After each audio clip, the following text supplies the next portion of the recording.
Bienvenue au deuxième webinaire d'Opération Marée. Si vous n'avez pas vu le premier webinaire, il est préférable de le regarder avant celui-ci parce qu'il donne des informations utiles et du contexte sur le programme. Si vous avez déjà vu le premier webinaire, passons directement aux trucs et astuces pour reconnaître les oiseaux.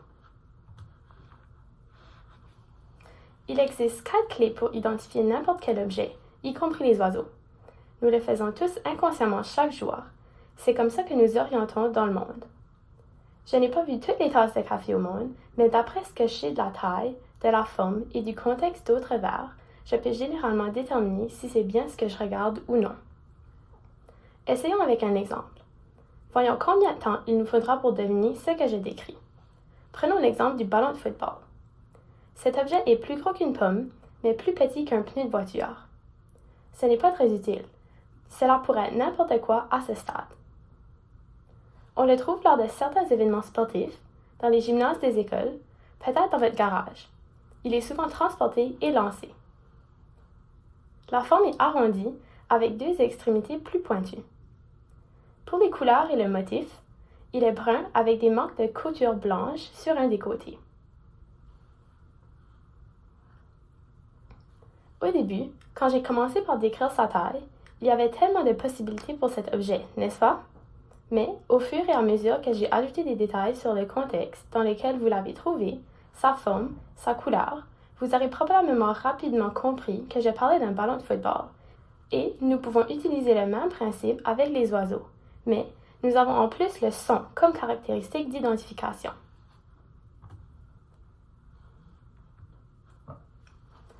La première caractéristique que nous examinons chez les oiseaux est leur taille. Et il est généralement très utile de comparer l'oiseau que vous observez à un oiseau que vous connaissez déjà. Le site web All About Birds du laboratoire d'ornithologie Cornell nous fournit cette échelle de taille utile à partir d'oiseaux courants. On parle du moineau, du merle, de la corneille et de la bernache. La taille d'un oiseau peut être utile pour avoir une idée générale du type d'oiseau. Par exemple, s'il est vraiment petit, il pourrait être un oiseau chanteur. Mais s'il est assez grand, il pourrait être un oiseau de proie. La deuxième chose à observer est la forme de l'oiseau. Il y a plusieurs éléments sur lesquels vous devez vous concentrer. Le premier est bien sûr le bec. Est-il long ou court, épais ou fin, recourbé vers le haut ou vers le bas ou droit? La forme du bec est très utile pour déterminer le type d'oiseau, car elle reflète son régime alimentaire. Par exemple, si nous regardons la silhouette de l'oiseau à droite, nous pouvons voir qu'il a un bec long, épais et pointu. On peut donc penser que cet oiseau est probablement carnivore. Il chasse peut-être des petites grenouilles, des poissons ou des rongeurs. Les pattes sont-elles longues ou courtes? La longueur des pattes peut indiquer le type d'habitat de l'oiseau. Si nous nous concentrons à nouveau sur l'oiseau à droite, il a des pattes assez longues. C'est généralement caractéristique des oiseaux qui aiment, par exemple, marcher dans les eaux peu profondes ou peut-être dans les champs. Cela peut vous orienter vers certaines catégories d'oiseaux, comme les oiseaux de rivage, les hérons et les grues. Vous pouvez également observer le cou. Est-il long ou court, épais ou fin? Encore une fois, c'est une caractéristique utile pour mieux cerner le groupe d'oiseaux. L'oiseau de droite a un cou assez long et fin. Les oiseaux qui ont ce type de cou sont notamment les oies, les cygnes et les hérons. Vous pouvez également observer la forme du corps. Le corps est-il épais, mince ou élancé? En combinant toutes ces caractéristiques, le bec, les pattes, le cou et la forme du corps, vous pouvez vous faire une idée assez précise du type d'oiseau dont il s'agit. Donc, si l'on repense à l'oiseau de droite avec son bec long, épais et pointu, son cou long et fin, ses longues pattes et son corps ni très épais ni très fin, mais plutôt moyen, ces caractéristiques indiquent qu'il s'agit probablement d'un oiseau qui passe beaucoup de temps dans les eaux peu profondes. C'est probablement un carnivore. Il utilise peut-être son long cou pour foncer comme une lance et transpercer sa proie. Ce sont donc des indices qui laissent penser qu'il s'agit d'une sorte de héron. Une chose à laquelle il faut faire attention lorsque l'on observe la forme d'un oiseau, c'est qu'il peut changer sa posture et la position de ses plumes, ce qui peut modifier sa silhouette. Par exemple, un grand héron qui rentre son cou a une apparence très différente de celle d'un grand héron qui étire son cou. Le merle peut avoir les plumes plaquées contre son corps ou les gonfler, ce qui lui donne une forme beaucoup plus ronde. Et puis, le gibeleux a cette crête caractéristique, mais il peut l'aplatir. La forme est donc un excellent moyen d'identification, mais il faut savoir qu'elle peut varier en fonction de la situation. Le troisième élément clé qui vous aidera à identifier les oiseaux est leur contexte. Que fait l'oiseau et où vit-il? Un bon exemple est celui des différents types de canards. Il y a des canards barboteurs qui se renversent lorsqu'ils se nourrissent. Ils dressent donc leur derrière en l'air ou se nourrissent à la surface. Ils sont doués pour marcher sur terre et peuvent voler à partir d'une position immobile. Et puis, il y a les plongeurs qui, comme leur nom l'indique, plongent sous la surface. Ils sont d'assez mauvais marcheurs sur terre et ont besoin d'une piste pour décoller. Donc, encore une fois, si vous n'êtes pas sûr du type de canard que vous observez, vous pouvez d'abord le caractériser comme un canard barboteur ou un canard plongeur en fonction de son comportement. Vous pouvez ensuite affiner votre identification à l'aide d'autres astuces. En effet, lorsqu'ils volent, les canards ont une tache de couleur sur le dos ou le bord arrière de l'aile, appelé miroir ou spéculum. Ce miroir est de couleurs différentes selon les espèces. Par exemple, le colvert a un miroir bleu et la sarcelle à aile bleue a un miroir plus verdâtre, mais cette dernière a également une tache supplémentaire sur l'aile avant que le colvert n'a pas. Les différentes espèces ont des combinaisons de couleurs différentes sur leurs ailes. La couleur des canards est un peu délicate à déterminer car elle varie selon les saisons. Après la saison de reproduction, à la fin de l'été ou au début de l'automne, ils entrent en période de mue, perdent leur plumage nuptial et deviennent temporairement incapables de voler dans leur plumage non nuptial, également appelé plumage d'éclipse. Ils sont alors beaucoup plus difficiles à identifier. Vous pouvez voir que le canard colvert mâle devient beaucoup plus terne et moins voyant dans son plumage d'éclipse.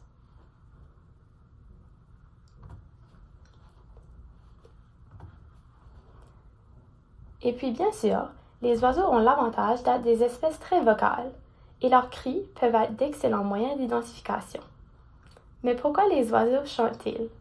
Eh bien, l'une des principales raisons pendant la saison de reproduction est d'attirer un partenaire. La plupart des chants que nous vous présenterons dans les webinaires d'Opération de Marais sont donc des chants de séduction. Une autre raison pour laquelle ils chantent est de défendre leur territoire contre leurs rivaux, ce qui leur permet de s'assurer que les ressources de leur territoire sont monopolisées pour eux-mêmes ou leurs petits. Enfin, ils émettent parfois des sons pour donner l'alerte en cas de menace. Malheureusement, lorsque vous observez des oiseaux, la menace, c'est souvent nous. Vous les entendrez donc souvent émettre ces cris d'alarme. Cela peut être pour avertir leurs compagnons ou leurs petits de la présence d'une menace. Ou parfois, c'est pour essayer d'effrayer la menace. Et cela est d'autant plus vrai que souvent avec les oiseaux. Vous ne les verrez pas parce qu'ils seront cachés dans la végétation, par exemple, mais vous les entendrez. Ainsi, être capable d'identifier les vocalisations vous permettra d'identifier une plus grande variété d'oiseaux présents dans un habitat. Maintenant que nous avons une bonne base pour identifier les oiseaux, commençons par notre première série d'espèces. Aujourd'hui, nous allons nous concentrer sur les oiseaux aquatiques, les oiseaux de rivage et les grèbes. Voici les 7 espèces que nous allons observer. Nous allons également nous intéresser à 2 amphibiens, la grenouille des bois et la rainette crucifère. Et nous allons commencer en douceur avec l'espèce que beaucoup d'entre vous reconnaissent certainement, à savoir la bernache du Canada. C'est une grande oie. Les 2 sexes sont très similaires en apparence. Ils ont donc tous deux une tête noire et un cou noir, une jugulaire blanche, un corps brun et un arrière blanc. Leur habitat est assez varié. On les trouve dans les zones humides, les lacs, les rivières et les milieux urbains près de l'eau. En gros, dans toute zone comportant des plans d'eau et offrant la possibilité de brouter des plantes. Leurs vocalisations sont assez caractéristiques. Les bernaches aiment cacarder, alors écoutons-les.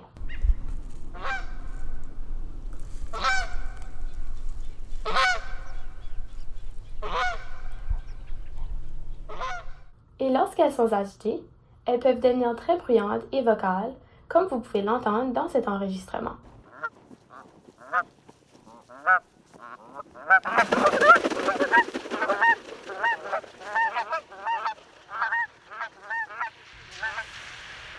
Donc, encore une fois, vous connaissez probablement ces bruits.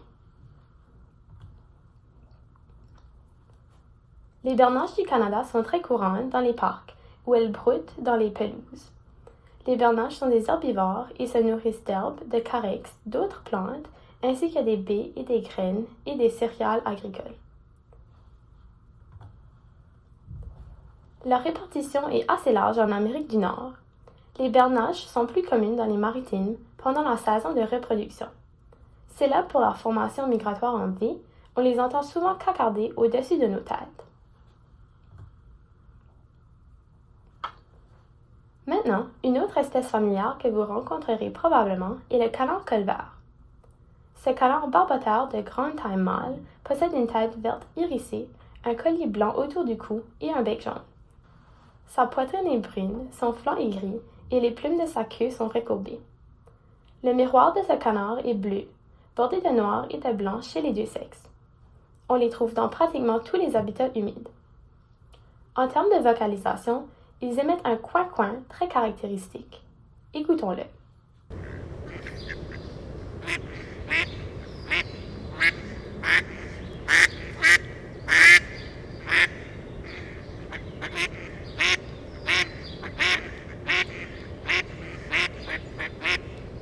Quand on pense à un canard, c'est probablement ce bruit qui vient à l'esprit.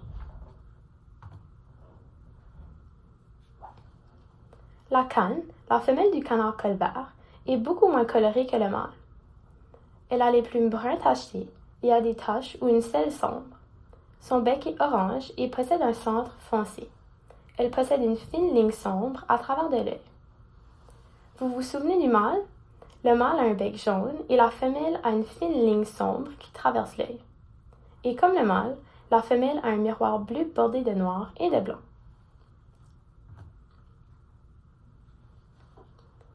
Le canard colvert se nourrit en surface, donc est omnivore et généraliste. Il se nourrit d'invertébrés aquatiques comme des larves d'insectes, des escargots et des crevettes d'eau douce. Il se nourrit aussi de graines de plantes des milieux humides, de végétation aquatique et de cultures agricoles comme du maïs, des pois, du blé et de l'orge. Une chose intéressante à propos des colverts est qu'ils sont l'un des deux ancêtres des canards domestiques. C'est pourquoi leur morphologie est assez similaire à celle des canards domestiques. Les colverts sont à nouveau très largement répandus en Amérique du Nord. Dans le sud des Maritimes, ce sont des résidents. Ils sont donc présents toute l'année. Dans le nord du Nouveau-Brunswick, ils ne sont présents que pendant la saison de reproduction. Une espèce assez similaire au canard colvert à bien des égards est le canard noir. Il s'agit donc, là encore, d'un grand canard barboteur. Le mâle se caractérise par un plumage brun foncé qui contraste avec sa tête brun pâle. Il y a donc une ligne de démarcation très nette entre la couleur de la tête et celle du corps. Le mâle a un bec jaune et un miroir bleu-violet avec un bord noir. Rappelons que le colvert est noir et blanc et le canard noir ressemble beaucoup au colvert. Le cri du canard noir est donc peut-être légèrement plus grave, mais il est vraiment très similaire à celui du canard colvert. Écoutons-le.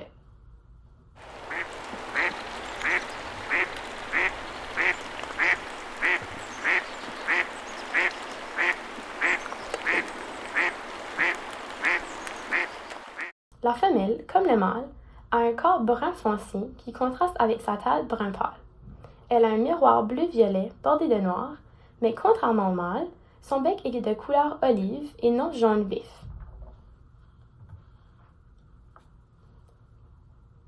L'habitat du canard noir est principalement constitué de zones humides d'eau douce pendant la saison de reproduction et de marais salants pendant l'hiver. C'est un canard généraliste comme le colvert. Il se nourrit donc de végétaux aquatiques, d'invertébrés, de poissons, d'amphibiens, de baies, de graines et de zooplancton. Et contrairement au canard colvert, le canard noir ne se trouve que dans l'est de l'Amérique du Nord. Mais, comme le colvert, Son aire de reproduction se situe plutôt dans la partie nord. Il réside toute l'année davantage dans la partie sud des maritimes.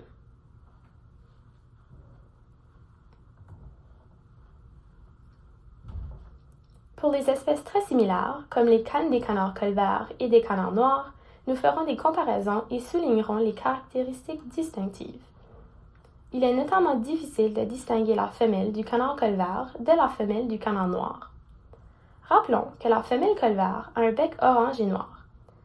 Le mâle du canard noir a un bec jaune et la femelle du canard colvert a un miroir rayé de blanc et de noir, alors que le mâle du canard noir a un miroir qui n'est bordé que de noir.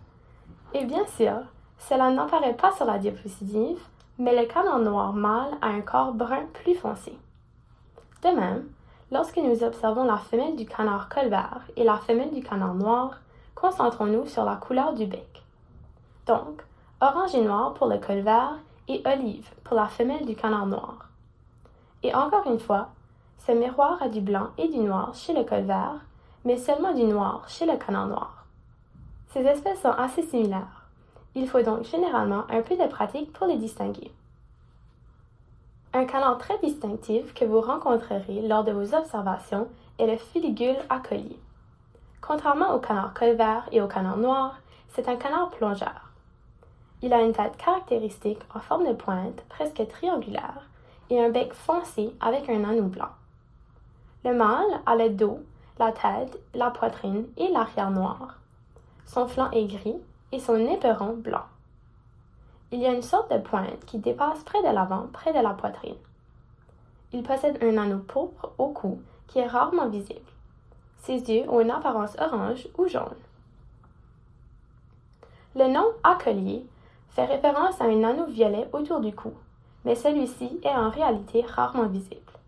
Il est donc plus juste, en quelque sorte, d'appeler le fuligule à collier fuligule à bec cerclé, car cet anneau blanc sur le bec est beaucoup plus distinctif, et l'œil du mâle est jaune vif ou orange. On trouve principalement les fuligules à collier dans les zones humides peu profondes, les marais et les tourbières. En ce qui concerne leurs ailes, elles n'ont pas vraiment de miroir, mais elles ont une ligne grise sur le bord inférieur de l'aile. C'est là encore une bonne caractéristique d'identification. La femelle a également un bec foncé avec un anneau blanc. Elle est globalement brun rougeâtre avec un dos légèrement plus foncé. Elle est donc plus terne que le mâle. Elle a un anneau blanc autour des yeux. On dirait un peu qu'elle porte des lunettes. La base du bec est pâle et elle a des yeux bruns foncés, alors que le mâle a des yeux orange ou jaune. Comme le mâle, la femelle a cette ligne de plumes grises le long du bord inférieur de l'aile. En termes d'alimentation, ce sont des généralistes opportunistes, comme les canards colverts et les canards noirs. On les appelle généralement des canards plongeurs, mais ils ont aussi un comportement de canard barboteur. Ils mangent donc des graines, des tubercules et des matières végétales, mais aussi des insectes, des sangsues, des escargots et des palourdes. Et leur vocalisation est nettement différente de celle du canard colvert ou du canard noir. Elle est donc un peu plus rauque et plus grave que celle du canard noir ou du canard colvert.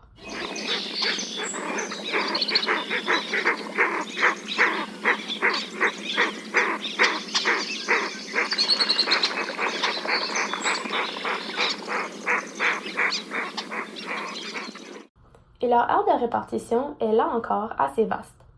Mais dans la région des maritimes, ils sont migrateurs. Ils ne sont donc présents que pendant la saison de reproduction.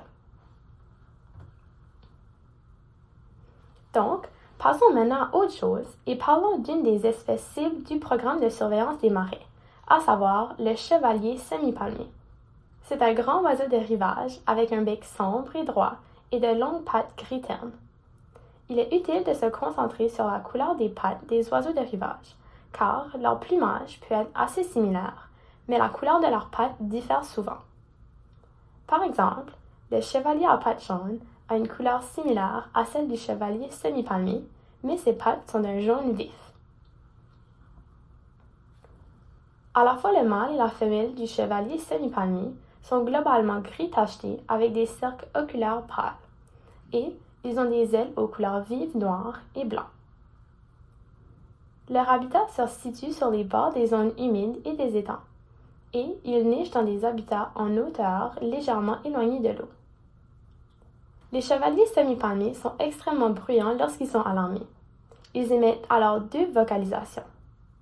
La première est une sorte de clip qui se répète, que vous entendrez lorsqu'ils sont alarmés.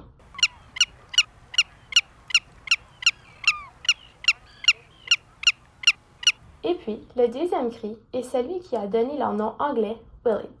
Il est souvent décrit comme Willet, Willet, et c'est en fait pas tant leur cri d'alarme que leur cri d'appel.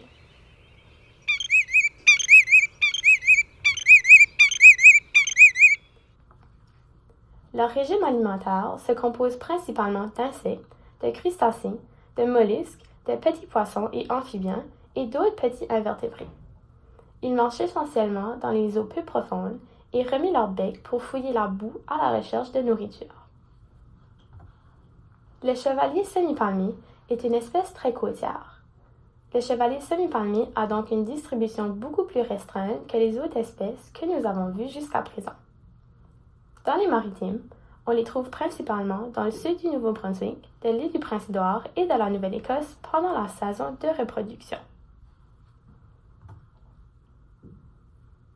Un autre oiseau de rivage que vous êtes susceptible de rencontrer lors de vos relevés de surveillance dans les marais est la bécassine de Wilson. Il s'agit d'un oiseau de rivage de taille moyenne. Il a un bec très long et droit qui le rend vraiment unique, une grosse tête sur un cou court et un corps assez trapu et dodu. Les deux sexes sont d'un brun tacheté avec des rayures beige pâle sur le dos et la tête. On trouve les bécassines de Wilson dans les zones humides peu profondes et les habitats au sol humide en raison de leur régime alimentaire qui consiste à fouiller les sols humides, la boue et les eaux peu profondes à la recherche de larves d'insectes et de vers de terre, de crustacés et de mollusques. Ils émettent aussi des vocalisations très caractéristiques. Certains mâles effectuent un vol nuptial où les plumes sur leur queue créent un bourdonnement que vous pouvez entendre ici.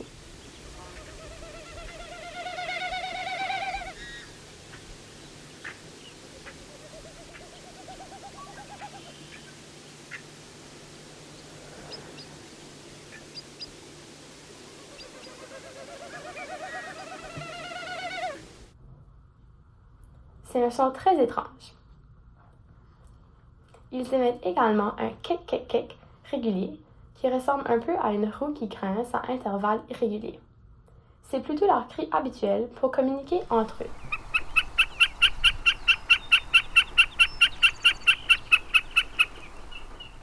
Ils sont très largement répandus en Amérique du Nord et ils sont migrateurs dans les maritimes.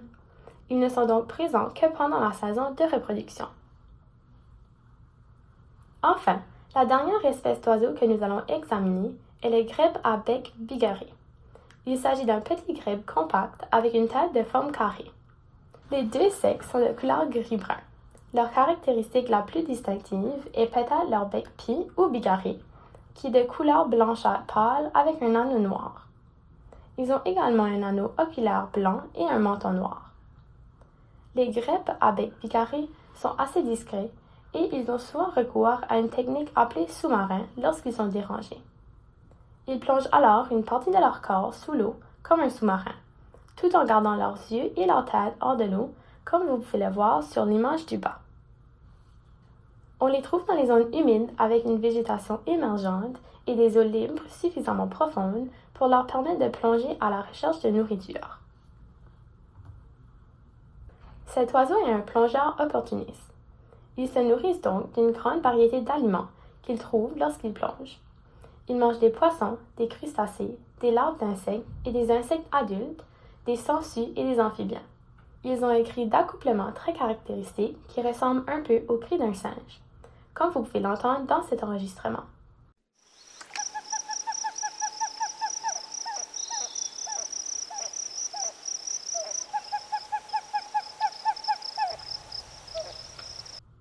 Ils émettent également un deuxième cri qui ressemble un peu au rire d'une hyène.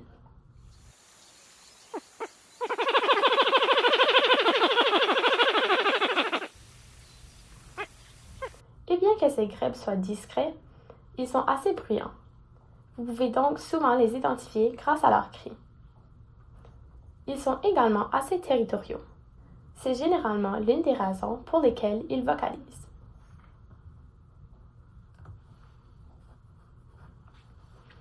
Une chose intéressante à propos des grèbes à bec bigarré est qu'ils ont un rituel d'accouplement très complexe qui comporte une série de pas de danse qu'ils exécutent et à la fin, ils commencent à construire leur nid.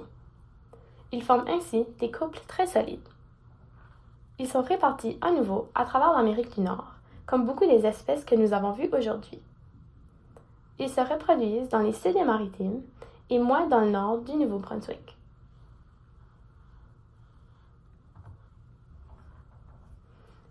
Et enfin, changeons de sujet et parlons des deux amphibiens d'aujourd'hui. Une espèce que vous êtes susceptible d'entendre dans tout type de zone humide est la grenouille des bois. C'est une grenouille de taille moyenne à 7 cm de long au plus. Sa caractéristique visuelle la plus distinctive est la tache sombre derrière l'œil. Comme beaucoup de grenouilles, vous verrez cette caractéristique chez la plupart des espèces dont nous parlons. Leur couleur est variable et elles ont parfois une bande blanche qui descend le long du dos, comme vous pouvez le voir sur l'image en bas à gauche. Mais selon la coloration, cette rayure peut être présente ou non. Leur cri est une série de coassements rauques, un peu comme celui d'un canard qui a quelque chose dans la gorge, et sont parfois décrits comme un waka waka waka.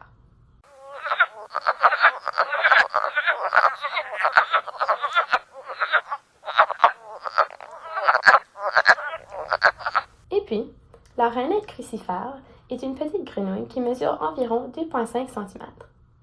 La marque la plus distinctive est le X sur le dos. Et comme la grenouille des bois, leur couleur varie. Comme beaucoup d'espèces de grenouilles, elles ont des pattes rayées. Donc, encore une fois, la caractéristique la plus distinctive est le X. On les trouve dans les étangs boisés et sur la végétation. Et elles sont très bruyantes. On peut souvent entendre leur chorale dans divers habitats humides au printemps pendant la saison de reproduction.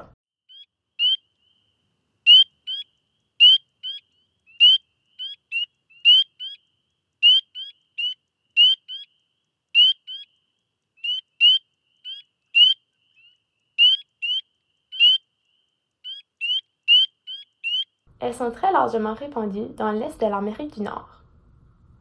Nous arrivons donc à la fin de notre deuxième webinaire. Merci d'avoir pris le temps de vous informer sur l'identification des oiseaux et le programme Opération Marais. Nous tenons également à remercier chaleureusement les partisans d'Opération Marais, la nation Wolastoqey du Nouveau-Brunswick et le gouvernement du Nouveau-Brunswick pour leur soutien financier à ce projet. Si vous avez des questions sur le programme, n'hésitez pas à nous contacter. Vous pouvez envoyer un courriel à la responsable du projet, Gwendolyn Clark, à l'adresse gclark@birdscanada.org. Le lien vers notre site web est également fourni.